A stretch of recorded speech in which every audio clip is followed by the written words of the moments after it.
주님께서 여러분과 함께 또한 사제와 함께 마르코가 전한 거룩한 복음입니다. 주님 영광 받으소서. 요한이 잡힌 뒤에 예수님께서는 갈릴레아에 가시어 하느님의 복음을 선포하시며 이렇게 말씀하셨다. 때가 차서 하느님의 나라가 가까이 왔다. 회개하고 복음을 믿어라. 예수님께서 갈릴레아 호숫가를 지나가시다가 호수에 그물을 던지고 있는 시몬과 그의 동생 안드레아를 보셨다. 그들은 어부였다. 예수님께서 그들에게 이르셨다. 나를 따라오너라. 내가 너희를 사람 낚는 어부가 되게 하겠다. 그러자 그들은 곧바로 그물을 버리고 예수님을 따랐다. 예수님께서 조금 더 가시다가 배에서 그물을 손질하는 제베데오의 아들 야고보와 그의 동생 요한을 보시고 곧바로 그들을 부르셨다. 그러자 그들은 아버지 제베데오를 삭군들과 함께 배에 버려두고 그분을 따라 나섰다. 주님의 말씀입니다. 그리스도님 참여합니다. 참 예수님.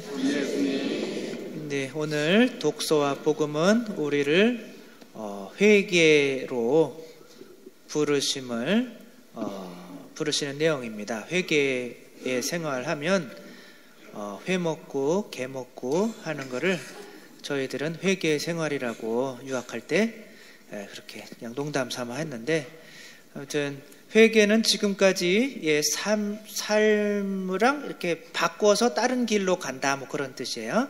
지금까지 막 살아왔으면 이제 잘 사는 거죠. 그런 걸 회개의 삶이라고 하는데, 니느웨 사람들은 그 돌고래 속에, 돌고래가 아니죠, 큰 물고기 속에서 3일 동안 있다가 나왔던 요나의 말을 듣고 회개를 해서 벌을 면하죠. 오늘 예수님도 이제 요한이 잡히고 복음을 선포하시죠. 회개하고 복음을 믿어라. 그리고 오늘 어부 4명의 첫 제자들을 부르십니다. 그들은 예수님의 말씀을 듣고 모든 것을 다 버리고 예수님을 따라 나서는데, 그게 아무것도 아닌 일이 아니죠. 여러분들 어떤 길 지나가는데 어떤 사람이 나를 따라라 그러면 여러분들 다 버리고 따라갈 수 있어요? 못 따라가죠? 어떤 사람이 따라갔다가 유괴하면 어떻게 해요?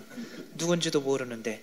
아무튼 우리는 그런 상황에 있는 거예요. 우리들도 예수님이 여러분들을 초대해서 여기에 와 있는데, 정말 우리는 세상에서 많이 속아왔어요. 누가 돈 꿔달라고 그래서 내가 잘 투자해 줄게. 돈 좀 이렇게 좀 해줘라. 돈을 해줬더니 어떻게 해요? 가지고 날라버리죠. 그런데도 이렇게 처음에 믿는 거죠. 우리 도박 이렇게 이제 지금 사는데 재미없으니까 한번 도박 한번 같이 해보자 하다가 홀라당 지방 말아먹고 같이 술이나 마시러 가자 그러다가 또 나쁜 데 빠지기도 하고, 이게 뭔가 기쁘게 우리를 초대하는 것 같은데 아닌 것 같아요. 그래서 과연 예수님은 우리를 또 부르시고 계신데, 예수님은 헌금만 내라고 그러고 죽어보니까 예수님이 없을 수도 있잖아요. 그렇죠? 그래요 안 그래요? 안 그래요? 그래서 이제 과연 우리가 예수님을 따라야 되는지 안 따라야 되는지 워낙 많이 속아왔기 때문에 여러분들에게 오늘 들려드릴 이야기는 토끼전입니다. 토끼전, 별주부전이라고도 하고, 이제 주인공이 토끼라고 치면 이제 토끼고, 별주부는 잘하죠. 용왕님이 무슨 병에 걸렸어요? 죽을 병에 걸렸죠.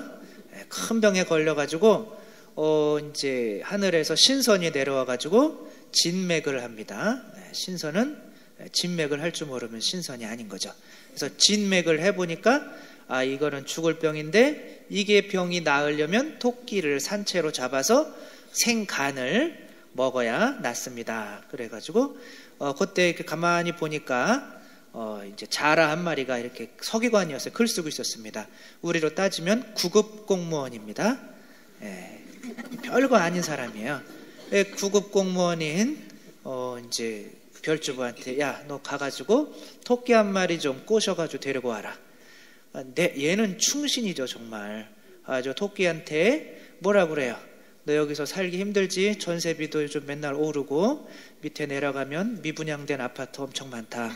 그리고 네가 원하면 언제든지 들어올 수 있다.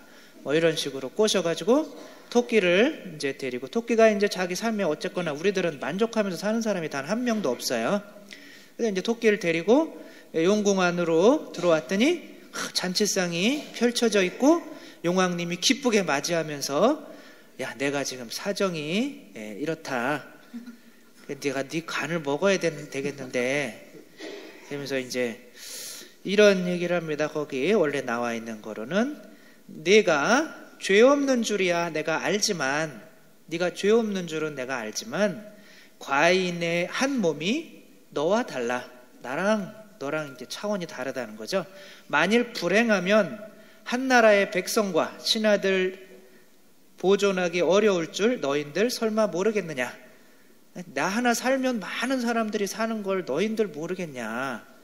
너 하나 죽은 후에 과인이 살아나면 모든 백관 다 살리는 것이니 1등 충신 너 아니냐. 정말 나라의 충신이 되라고 하는 거죠. 이럴 때는 돼야 돼요, 안 돼야 돼요?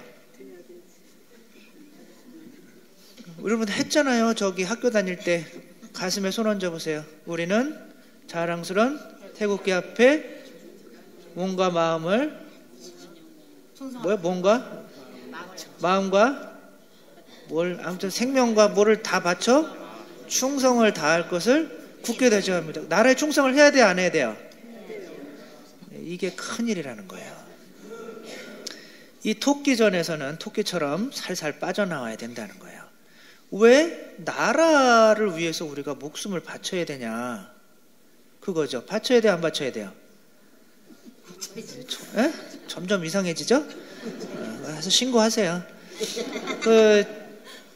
만약에 여러분들 광주 민주화 항쟁 때 생각해 보세요. 광주 민주화 항쟁 때 이제 어떤 분이 대통령이 되시는 거를 또 반대하시는 이제 시민들이 뭐 이런 건 아니다. 시민들이 이렇게 들고 일어났어요. 근데 총 쏜 사람은 지금까지 아무도 없어요. 근데 총 맞아 죽은 사람은 엄청 많죠. 그러니까 누군가는 쐈을 거 아니에요, 그렇죠? 누가 쏜 거예요? 별주부가 쏜 거죠. 별주부가. 충성스러운 구급 공무원들이 가가지고 나라에 충성을 바치는 거예요. 그 사람들 맞아 죽은 사람들도 문제지만 쏜 사람들도 굉장한 지금 피해자들입니다. 어떻게 보면 힘들게 살아가고 있죠. 그런 영화들도 많이 나오고. 근데 이제 쏘라고 그럴 때 쏴야 돼요, 말아야 돼요? 나라에 충성을 바치기로 했으면 쏴야 되잖아요, 그렇죠? 우리는 지금 이 문제에 서 있는 거예요. 그리고 나라에서 하자고 그러면 막 그런 거 굉장히 많아요. 히틀러가 유태인들 싫어했잖아요. 히틀러 아버지가 유태인입니다. 엄마랑 막 그런 게 있어요. 아무튼 유태인들 싫어했어요. 싫어해가지고 유태인들 다 죽이려고 할 때 그때 가스실에, 아우슈비츠 수용소에서 가스실에 사람들, 이렇게 죄 없는 사람들 집어넣은 사람들이 다 세례받았던 사람들이에요. 천주교를 믿던 개신교를 믿던 다 세례받은 우리 옆집 사람들입니다. 그 사람들이요, 다 착한 사람들이에요. 어떻게 보면 나라에 충성을 하게 되면 어떻게 되는 거예요? 충성스러운 살인자가 되게 되는 겁니다. 나라에 충성을 해야 돼요, 안 해야 돼요? 또 신고 들어가겠네. 옳은 일을 할 때는 해야 되지만 이게 그런 것 때문에 한 나라도 소중하긴 하지만 토끼도 소중해요, 안 소중해요? 내 하나의 생명도. 왜 나라를 보존하기 위해서 이 한 명의 생명은 하찮게 여기냐 이거예요. 나는 너랑 다르다 이거예요. 내가 살면 많은 사람이 살지만 너과 한 거 하나는 죽어도 상관없다 이거예요. 이게 인간 존엄성에 맞는 말입니까? 아니에요. 우린 이용당하면 안 돼요. 나라에게 충성을 하지 말라는 얘기는 아니지만 한 명이 그렇게 한 사람의 영혼이 그렇게 쉽게 이용하지 말라 이거예요. 그거에 이 토끼전은 이거를 얘기하고 있는 거예요. 우리 영화 실미도 보셨죠? 실미도에서 그때 이제 아무튼 큰 죄인들이죠. 나라의 쓰레기들이에요. 어떻게 보면 감옥에 갇혀 있는 무기징역자, 사형자 이런 사람들 데려다가 야, 니네가 이제 영화에서 그러는 거예요. 김일성 목을 따오면 대의인 거죠. 명분인 거죠. 김일성 목을 따오면 너희들을 국립묘지에 이렇게, 물론 가서 죽을 거야 니들은. 근데 그래도 국립묘지에 안치시켜주고 나라 유공자로 만들어주고 너희 가족들은 유공자로서 많은 혜택을 누리며 살게 된단다. 가서 죽어라. 그런 거죠. 이게 토끼의 심정인 거예요. 이들은 그래 그러겠다고 해요. 나라에 충성을 다 하겠다고. 토끼인데 이제 간을 빼주겠다고 그래. 그래 너 먹고 너 살아라. 나는 죽는다. 그런데 나중에 상황이 좋아져가지고 평화롭게 돼가지고 김일성을 죽일 필요가 없어진 거예요. 그럼 나라에서는 이 사람들이 뭐가 된 거예요? 골칫거리가 된 거예요. 이 사람들 어떻게 처신을 해야 돼요? 이 사람들은 아무것도 아니에요. 구급공무원이에요. 구급공무원이라서 제가 뭐 아무렇게나 얘기하는 게 아니라, 아무튼 구급공무원이 한 명이 빠진다고 나라가 망하는 건 아니잖아요. 그렇죠? 그러니까 별로 아닌 거예요. 별거. 이 사람들은 이제 골칫덩어리가 된 거예요. 그래서 계속 이 실미도라는 섬에서 있는데, 이제 이 사람들도 버티다 못해서 시골로 내려가서 한 명의 간호원을 겁탈합니다. 그래서 우리 이러면 안 돼. 막 데리고 와가지고 우리 이러면 안 되고 막 힘내고 뭐 해서 해자. 그리고 영화에서 잊혀지는 게 누군지 알아요? 그 다음부터 한 번도 안 나오는 거는 사실은 제일 피해자인 겁탈당한 간호원은 더 이상 나오지 않습니다. 이들의 대의 명분에 그냥 겁탈당하고 끝난 거예요. 이 한 사람의 존엄성이 이렇게 짓밟혀도 이 대의라는 명분 때문에 이렇게 한 사람이 이렇게 짓밟혀도 돼야 안 돼요? 네, 이런 상황이 벌어져서는 안 된다는 거예요. 내가 토끼인데 가만히 나라에 살다 보니까 이 임금이나 임금 말을 따르는 이 신하들이나 우리들 다 간 빼먹으려고 한다 이거예요. 지금 그 얘기를 하고 있는 겁니다. 너무 슬프다. 나는 그래서 니들 부르심에 나는 가지 않겠다. 만약에 니들이 불러도 나는 꾀를 내어서 빠져나오겠다. 얘가 뭔 꾀를 내요?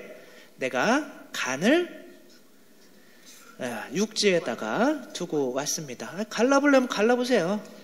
내가 죽으면 죽었는데 간이 없으면 또 이 임금도 골치 아파지잖아요. 임금이 어떻게 해야 돼요? 이제 토끼한테 굽신굽신하면서 그래 또 잔치상을 차려주고 일단 많이 먹고 제발 네가 잘 생각해봐. 네가 갔다 와야 나도 살고 많은 사람들이 산단다 뭐 하면서 하지만 얘는 지금 이제 생각은 딴 데 가 있는 거죠. 근데 먹고 마시고 막 놀고 막 뛰고 있는데 이 충신인 자라가 가만히 보니까 촐랑촐랑거리는 게 왠지 간이 있는 것 같아요. 그 안에. 그래서 이렇게 얘기를 합니다. 내 듣기에도 촐랑촐랑하는 것이 분명히 간인 듯 하거든. 네 저러한 꾀로 우리 대왕을 속이려 하느냐. 또 분명히 간이 있지. 촐랑촐랑하는 거니까 분명히 너 간이 있어. 근데 우리 왕을 속이려 하냐? 그러니까 토끼는 그래도 선량한 사람이 아니에요. 선량한 사람으로 표현되지만 실제적으로는 여기 등장하는 인물 중에 가장 나쁜 놈입니다. 토끼가 왕에 가서 이렇게 얘기합니다. 소토, 소인이란 뜻이에요. 소인, 작은 토끼, 소토. 세상에서 약간 의서 알죠? 의사들이 보는 책. 의서를 보았거니와 음기가 허하고 화기가 동하여 난 병에 원기를 회복하기에는 왕배탕이 제일 좋다 하오니 배에 왕자가 새겨진 거예요. 그걸 왕배탕. 왕배는 곧 자라입니다. 오래 묵은 자라를 구하였으면 기운을 자연 회복할 것이요 그 다음에 소토의 간을 쓰면 병이 나을 것입니다. 그래서 왕이 이 얘기를 듣더니 야 저놈 잡어. 그러니까 얘가 이 구급공무원이 깜짝 놀래가지고 아니 제가 그래 당신을 위해서 내가 죽기까지 이렇게 봉사를 하는데 이런 일이 어디 있을 수 있겠습니까? 또 왕이 가만히 들어보니까 그런 것 같아요. 왕은 별로 신경 없어요. 자기만 건강해지면 돼요. 그래? 그럼 네 마누라 데리고 와. 마누라도 잘하겠죠? 네. 네가 죽기 싫으면 네 마누라 데리고 와. 이 둘은 이제 집에 가서 고민에 빠집니다. 과연 누가 죽을 것인지. 그러다가 이제 토끼를 불러서 이제 토끼한테 임금을 다시 말 좀 해달라고 이제 토끼를 부릅니다. 우리의 자랑스러운 나쁜 놈 토끼는 이제부터는 성인 소설로 가요. 이게 우리나라 토끼전 우리가 일반적으로 알고 있는 건 너무 어린이들을 위해서 단순화되어 있는 거예요. 이 토끼전 그렇게 단순한 얘기가 아닙니다. 사회의 문제를 꼬집는 거예요. 내 죽기를 두려워하거든 내 아내를 하룻밤 내 방에 들이면 괜찮거니와 그렇지 않으면 내 집에 멸문지환이 눈앞에 날 것이니 조심해라. 네 마누라를 내 방에 안 들이면 니네 집안은 망한다. 나쁜 놈이야, 안 나쁜 놈이에요? 아주 제일 나쁜 놈으로 나옵니다, 여기 토끼가. 네. 그런데 이제 더 이상한 게 있어요. 이제 토끼가 짐 싸가지고 아침에 가려고 하는데 쪽지가 하나 뚝 떨어져요. 그 토끼 부인이 쓴 거예요. 너 이제 내가 너 때문에 내 이렇게 고생해가지고 그런 내용인 줄 알았더니 이렇게 썼습니다. 저는 당신과 지낸 하룻밤 인연을 잊지 못하겠습니다. 어서 빨리 돌아와 주십시오. 이건 무슨 삼류 뭐도 아니고. 이 문제가 뭐냐면 이 사람이 토끼전을 쓰는데 내가 토끼예요. 토끼인데 여기 등장하는 인물 중에 자기 자신을 위해서 살지 않는 사람이 단 한 명도 없다는 거야. 이게 토끼가 내가 살면서 느낀 비극입니다. 누구도 나를 행복하게 해준다고 얘기는 하지만 막상 쫓아가 보면 결국에는 내 간 빼먹으려고 그러고 자기 이익만을 위해서 사는 사람들 뿐이더라. 토끼가. 그래서 나도 이 세상에서 살아남기 위해서는 이제부터 나도 니들처럼 똑같이 나도 너희들 이용하고 나도 내 이익 먼저 챙기면서 살겠다. 나도 이기적이 되겠다. 그런 비극적인 내용이에요. 이 결말은 더 비극적입니다. 이 토끼는 도망가고 토끼가 도망가면서 이렇게 얘기합니다. 야, 너나 너 들어가면 죽을 거지. 이제 분명히 나 안 데려가니까. 그리고 또 네 임금이나 죽는 게 나랑 무슨 상관이냐. 이제 철저하게 이기주의가 되겠다는 거죠. 니들이 죽는 거는 내가 감기 걸린 것보다 중요하지 않다. 그렇게 하고 도망가요. 이 자라도 내려가면 죽을 거 뻔하니까 들어가지 않아요. 이 자라의 부인은 이 자라를 기다리다가 죽어요. 남들은 자라를 기다리다가 죽은 줄 알았는데 알고 보니 토끼를 기다리다가 죽은 거예요. 이거만큼 큰 비극 소설은 우리나라에 존재하지가 않아요. 이게 토끼전입니다. 토끼전. 그런데 예수님도 사실은 우리를 부르러 와 있는 거예요. 지금 입장이 뭐예요? 국어공무원이에요. 예수님. 자라의 입장인 거예요. 오늘도 14명의 사도를 부르시고 나를 따라라. 근데 따라간 거죠. 근데 예수님을 과연 우리가 믿고 따라갈 사람인지 아닌지는 예수님이 이기적인 사람인지 아닌지만 따지면 돼요. 그렇죠? 이기적인 사람 믿고 따라갔다 가는데 손해만 보는 거야. 이 세상 사람들은 다 이기적이라 이거야. 토끼전에서는. 어떤 누구도 믿고 따라가서는 안 된다. 굉장히 이 사람은 상처를 많이 받은 사람이 쓴 거예요. 나도 그래서 상처 주는 사람이 되겠다 이거죠. 그런데 정말 행복을 줄 수 있는 사람은 나를 위하 자기 자신을 간 빼먹는 사람이 아니라 내 간을 내주는 사람이 진짜 믿을 수 있는 사람인 거죠. 우리가 따라갈 수 있는 사람인 거죠. 그렇죠? 예수님은 우리한테 그래 니들이 나를 못 믿겠거든. 그리고 예수님은 구급공무원 아니에요. 절대. 구급공무원을 보낸다는 거는 우리를 하찮게 여긴다는 거예요. 하나님 아버지는 용왕님이에요. 그렇죠? 용왕님인데 누구를 보내냐면 자기에게 있는 유일한 아들을 보내요. 가장 소중한 아들을 보내서 여기를 좀 데리고 와라. 데리고 오는데 못 믿으니까 너의 사랑을 좀 보여줘라. 그 사랑을 보여주는 게 뭐냐요? 간을 빼서 우리에게 주는 거예요. 여러분 미사 끝나고 여러분이 성체를 영할 때 그 성체가 간 쪽에서 자른 건지 심장 쪽에서 자른 건지 모르잖아요. 아무튼 생명을 의미하는 거잖아요. 심장이에요. 심장. 그러면 아무튼 예수님은 우리에게 생명을 내어주시면서 이래도 나를 안 따라오겠느냐 믿겠느냐 그런 거죠. 예수님을 이렇게 해서 회개를 한다는 그러면 예수님을 따른다는 거는 내가 너희에게 생명을 이렇게 주는 것처럼 너희도 다른 사람을 위해서 이기적으로 이제 살지 말고 다른 사람들을 위해서 너희들이 가진 생명을 나누어 줄 수 있을 때 너희들이 진정한 행복을 얻게 된다라고 하는 거로 우리들을 초대하는 거고 우리들은 그 예수님 등 없고 여기가 어디예요? 용궁인 거죠. 용궁 같이 생겼죠?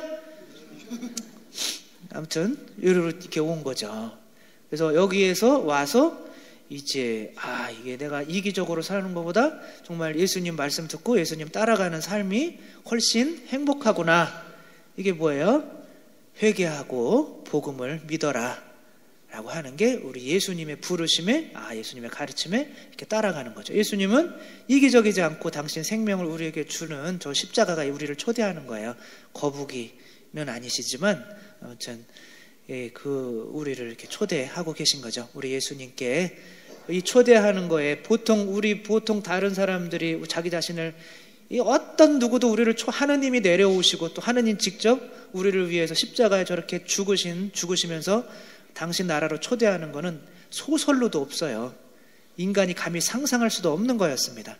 저런 식으로 우리를 초대하는 분은. 근데 이것조차도 믿을 수 없으면 할 수가 없는 거죠. 우리를 이렇게 초대해 주시는 하느님께 감사해야 하네요. 그 감사한 마음 미사 안에서 주님을 이렇게 찬미하고 그 감사한 초대에 앞으로도 끝까지 따라가면서 매일매일 내 자신이 아니라 더 예수님을 닮아서 이웃에게 또 내 사랑을 전해주는 그런 삶을 조금씩 더 살아갈 수 있도록 결심해야겠습니다.